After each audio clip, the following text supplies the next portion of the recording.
Baby, you have to eat pasta. Baka maiwan tayo ng airplane. Mami, if we're late po ba, iiwan po tayo ng airplane? Yes, Ninya. Walang iniintay ang airplane, kaya kailangan yung bilisan yung pagkain. Eh, paano po si Daddy? Hindi pa po siya nag-i-eat ng food niya. Oo nga eh. Nasaan ba si Michael? Parang tagal-tagal niya.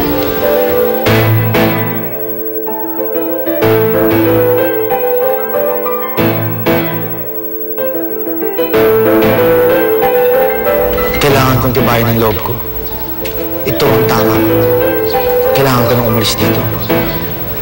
Kailangan ko nang kalimutan si Elisa. May pamilya na ako. Ito ang tamang desisyon.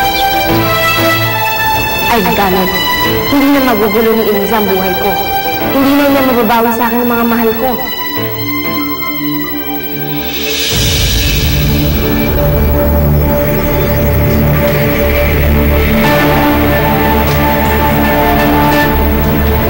Manang Guard, saan po dito may PA system? Punta na po kayo sa information. Okay po, salamat po. Sir, baka po pwede ako magpa-page. Michael Olivares ho. Ma'am, sorry, sira po ang page system namin.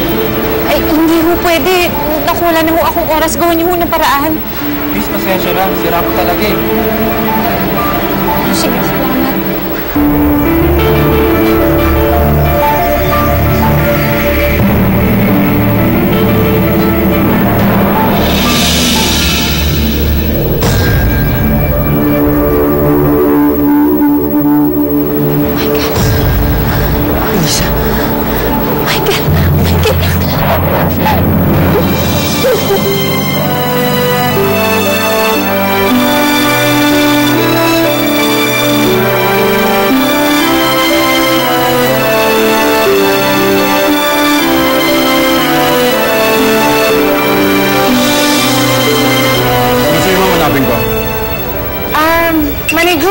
Pakibantay na lang ho yung mga bata. Ako na lang po maghahanap. Sige po.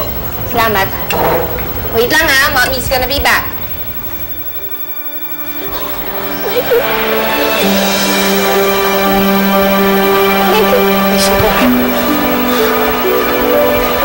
Michael! Ang tagal ko humintay itong pagkakataon na to. Akala ko hindi na tayo magkikita. Sa buhay natin. Michael, nandito na ako ngayon ulit. Magkakasama na tayo ulit. Nandito na ako. Nandito na. Sasambahin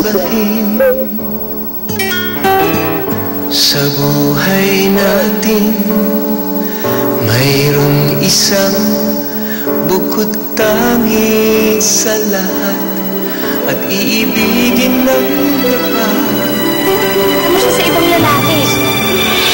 Meron akong pruweba. Isn't that enough proof for you? Na merong ibang lalaki si Eliza? Huwag mo ako yakapin. Bitawan mo ako, Elisa. Huwag mo ako mayakap. Michael?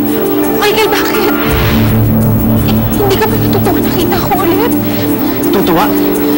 Elisa, ang kapal din ng mukha mo para magpakita pa sa akin, di ba? Matapos mo akong iwan. Matapos lahat ng ginawa mo. Michael, I'm sorry. I'm so sorry. Hindi ko gustong iwan kayo ni Ninya. Maniwala ka sa akin. Magpapaliwanag ako sa'yo. Makinig ka. Makinig ka. Magpapaliwanag ako sa'yo. Paliwanag? Elisa, anong paliwanag gusto mong pakinggan ko? Gusto mo intindihin ko na sumama ka sa lalaki mo? Gusto mo intindihin ko? Sinira mo yung buong buhay natin! Hindi mo to yun, Michael. Makinig ka sa paliwanag ko. Makinig ka sa paliwanag ko. Hindi kita niloko kahit kailan. Hindi kita kayang lokohin. Mahal na mahal ko kayo, Ninya. Mahal na mahal kita. Hello, Michael? Sofia, ba't may nahanap si Michael? Aren't you at the airport yet? Papunta pa lang, pero tumigil muna kami para kumain. Si Michael kasi nagpunta ng CR, medyo kanina pa. Hindi ko makita eh, hinahanap ko. Bakit kasi hindi pa kayo sa airport kumain? Baka hindi kayo makaalis niyan. Ma, don't worry. Everything is gonna be okay. Pag nakalis na kami ng Pilipinas, hindi na kami magugulo ng Elizang yun. Where are you ba?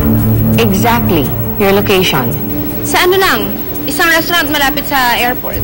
Ah, yeah, I know that. Sige, anak. I have to go. I have to make a phone call. Bye.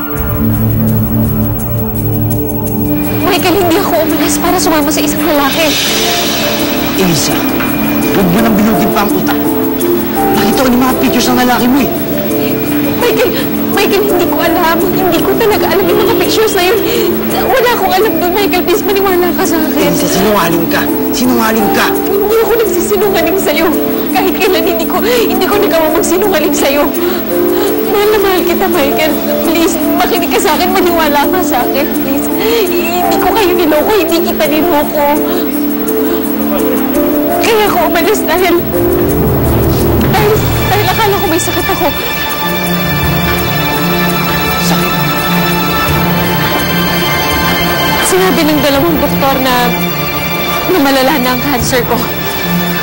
At may taning na ang buhay ko. Kaya ako umalis.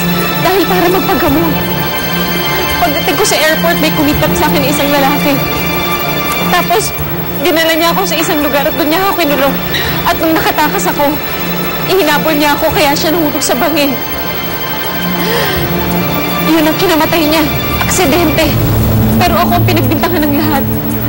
Kaya ako nakulong ng 7 taon. Kaya ako hindi na nakabalik sa inyong niya. What an incredible story, Elisa. Michael, huwag mo sabihin sa akin maniniwala ka sa mga sinasabi niya babaeng yan.